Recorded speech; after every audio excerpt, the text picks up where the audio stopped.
क्या होगा अगर मैं आपसे कहूं कि सरसों की बुवाई का एक ऐसा गुप्त तरीका मौजूद है, एक ऐसा फॉर्मूला है जिसे अगर आपने सही से समझ लिया और अपने खेत में लागू कर दिया तो आपकी पैदावार दोगुनी हो सकती है। जी हां, आपने बिल्कुल सही सुना, दोगुनी पैदावार। ये कोई कोरी कल्पना नहीं, बल्कि खेती का वो गहरा विज्ञान है जिसे अपनाकर हजारों प्रगतिशील किसान हर साल लाखों का अतिरिक्त मुनाफा कमा रहे हैं। आप सोच रहे होंगे कि आखिर ऐसा क्या रहस्य है जो आपको अब तक नहीं पता। वो कौन सी छोटी छोटी गलतियां हैं जो आप अनजाने में हर साल दोहराते हैं और अपनी मेहनत की कमाई को मिट्टी में मिला देते हैं। अगर आप अपनी सरसों की खेती को एक साधारण फसल से बदलकर एक मुनाफे की गारंटी वाली सोने की खान में तब्दील करना चाहते हैं तो अगले कुछ मिनटों के लिए सब कुछ भूलकर इस वीडियो में खो जाइए, क्योंकि आज जो जानकारी का खजाना आपके हाथ लगने वाला है वो आपकी खेती करने की पूरी दिशा और दशा बदल कर रख देगा। नमस्कार किसान भाइयों, आपकी अपने खेती के विश्वसनीय साथी चैनल पर आपका हार्दिक स्वागत है। आज हम सिर्फ सरसों की बुआई की बात नहीं करेंगे, हम उस वैज्ञानिक और प्रमाणित फॉर्मूले को परत दर परत खोलेंगे जो आपकी उपज को नई ऊंचाइयों पर ले जाएगा। लेकिन इस गुप्त फॉर्मूले की गहराइयों में उतरने से पहले मैं आपसे एक बहुत ही महत्वपूर्ण सवाल पूछना चाहता हूं। आप जब सरसों की बुआई के लिए खेत तैयार करते हैं तो बुआई से ठीक पहले डीएपी, एनपीके या सिंगल सुपर फॉस्फेट में से कौन सी खाद का इस्तेमाल सबसे ज्यादा करते हैं? नीचे कमेंट सेक्शन में हमें अपनी पसंदीदा खाद का नाम जरूर बताएं। आपके जवाब हमें यह समझने में मदद करेंगे कि जमीनी स्तर पर हमारे किसान भाई किन खादों पर सबसे ज्यादा भरोसा करते हैं। और हां, अगर आपको हमारी ये ज्ञानवर्धक मुहिम पसंद आ रही है तो बिना देरी किए इस वीडियो को एक लाइक कर दीजिए और हमारे चैनल को सब्सक्राइब करके वो जो घंटी वाला बटन है उसे भी दबा दीजिए, ताकि भविष्य में आने वाली ऐसी ही शक्तिशाली जानकारी आपसे कभी ना छूटे। तो चलिए अब उस सीक्रेट फॉर्मूले का पहला और सबसे महत्वपूर्ण अध्याय शुरू करते हैं, और वो है बुआई से पहले खेत और मिट्टी को एक विजेता की तरह तैयार करना। अक्सर किसान भाई खरीफ की फसल कटते ही जल्दबाजी में 2-3 जुताई करके सरसों बो देते हैं। यहीं पर होती है पहली और सबसे बड़ी चूक। पैदावार बढ़ाने की नींव फसल बोने से भी कई दिन पहले रखी जाती है। जैसे ही आपकी खरीफ की फसल कटे और खेत में पर्याप्त नमी हो, सबसे पहला काम है मिट्टी पलटने वाले हल से एक गहरी जुताई करना। यह साधारण जुताई नहीं है, यह आपकी जमीन का कायाकल्प है। जब आप गहरी जुताई करते हैं तो मिट्टी की निचली परतें ऊपर आ जाती हैं और ऊपर की परतें नीचे चली जाती हैं। इससे मिट्टी में हवा का संचार बढ़ता है, पानी सोखने की क्षमता में जबरदस्त इजाफा होता है, और सबसे बड़ा फायदा ये होता है कि जमीन के अंदर छिपे हुए हानिकारक कीड़ों के अंडे, उनके लार्वा और बीमारियों को फैलाने वाले फंगस के बीजाणु सतह पर आ जाते हैं। जब इन पर तेज धूप पड़ती है तो ये प्राकृतिक रूप से ही नष्ट हो जाते हैं। यह आपकी फसल के लिए एक ऐसा सुरक्षा कवच तैयार करता है जिसके लिए बाद में आपको हजारों रुपए की कीटनाशक और फफूंदनाशक दवाइयों पर खर्च नहीं करना पड़ता। गहरी जुताई के बाद खेत को कुछ दिनों के लिए खुला छोड़ दें और फिर 2 से 3 जुताई कल्टीवेटर या रोटावेटर से करें।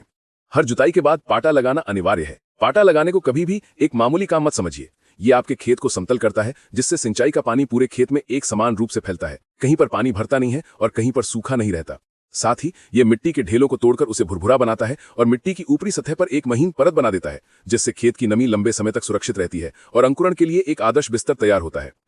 एक अच्छी तरह से तैयार, भुरभुरा और समतल खेत ही एक बम्पर फसल का पहला संकेत होता है। अब आते हैं उस सवाल पर जो हर किसान के मन में होता है, बुआई से पहले कौन सा खाद डालें और कितना डालें। यहीं पर हमारा सीक्रेट फॉर्मूला काम करना शुरू करता है। सरसों एक तिलहनी फसल है, यानी इसका मुख्य उत्पाद तेल है, और पौधों में तेल की मात्रा बढ़ाने के लिए जिस एक तत्व की सबसे ज्यादा जरूरत होती है वो है सल्फर यानी गंधक।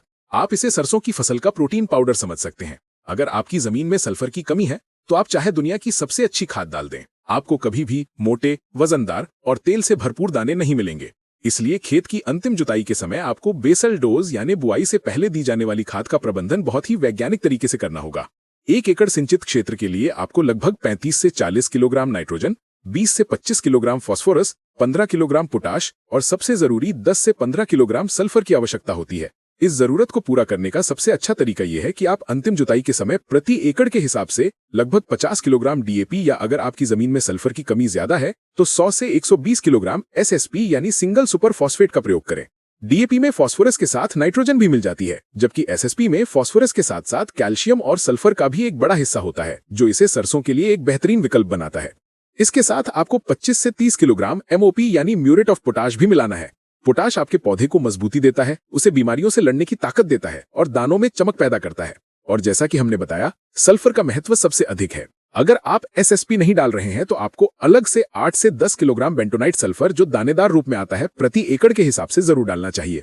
इन सभी खादों को आखिरी जुताई से पहले खेत में अच्छी तरह बिखेर दें ताकि ये मिट्टी में समान रूप से मिल जाए। ये संतुलित पोषण का आधार है जो बुआई के बाद आपके नन्हे पौधे को तेजी से बढ़ने और एक मजबूत नींव स्थापित करने में मदद करेगा। नाइट्रोजन की बची हुई मात्रा का इस्तेमाल हम पहली सिंचाई के समय करेंगे, जिसकी बात हम अपने आने वाले वीडियो में विस्तार से करेंगे। खेत तैयार है, खाद का प्रबंधन हो चुका है। अब आता है सबसे निर्णायक चरण, बीज का चुनाव और उसका अमृत स्नान यानी बीजोपचार। किसान भाइयों, बीज आपकी फसल का भविष्य है। अगर बीज कमजोर या गलत चुन लिया तो आपकी सारी मेहनत पर पानी फिर सकता है। हमेशा अपने क्षेत्र की जलवायु और मिट्टी के अनुकूल प्रमाणित और उच्च उत्पादन क्षमता वाली हाइब्रिड किस्मों का ही चुनाव करें। किस्में जैसे कि पायनियर की 45S46, बायर की 52222 या एडवांटा की 414, ये कुछ ऐसी प्रसिद्ध किस्में हैं जो लगातार अच्छा प्रदर्शन कर रही हैं। बीज खरीदने के बाद उसे सीधे खेत में बो देना एक बहुत बड़ी गलती है। हमें उस बीज को एक ऐसा अभेद्य कवच पहनाना है जो उसे मिट्टी के अंदर के दुश्मनों से बचा सके। इस प्रक्रिया को बीजोपचार कहते हैं। बीजोपचार के 3 चरण होते हैं। सबसे पहले हम बीज को फफूंद नाशक से उपचारित करेंगे। मिट्टी में कई तरह की फंगस होती हैं जो बीज के अंकुरण को रोक सकती हैं या छोटे पौधे में जड़ गलन और तना गलन जैसी बीमारियां पैदा कर सकती हैं। इससे बचने के लिए आप प्रति किलोग्राम बीज के लिए 2 ग्राम कार्बनडाजिम या 3 ग्राम थीरम या 6 ग्राम मेटलैक्सिल का उपयोग कर सकते हैं। दवा को बीज में डालकर अच्छी तरह मिलाएं ताकि हर दाने पर एक हल्की परत चढ़ जाए।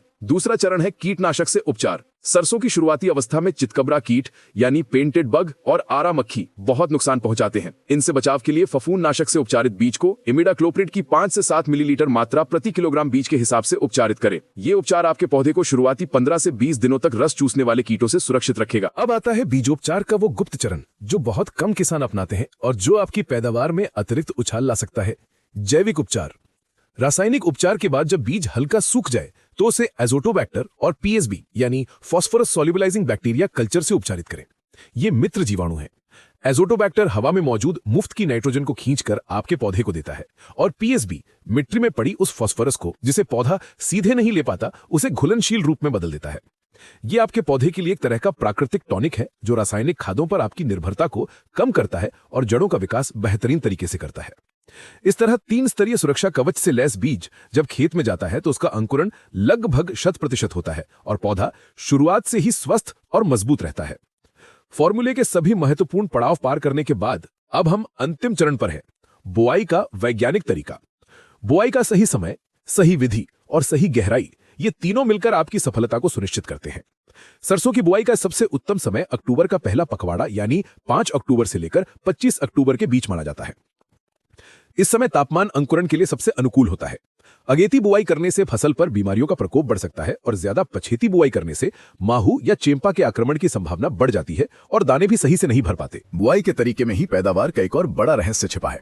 आज भी ज्यादातर किसान भाई छिटकामा विधि से बुआई करते हैं, जो कि एक बहुत ही अवैज्ञानिक तरीका है।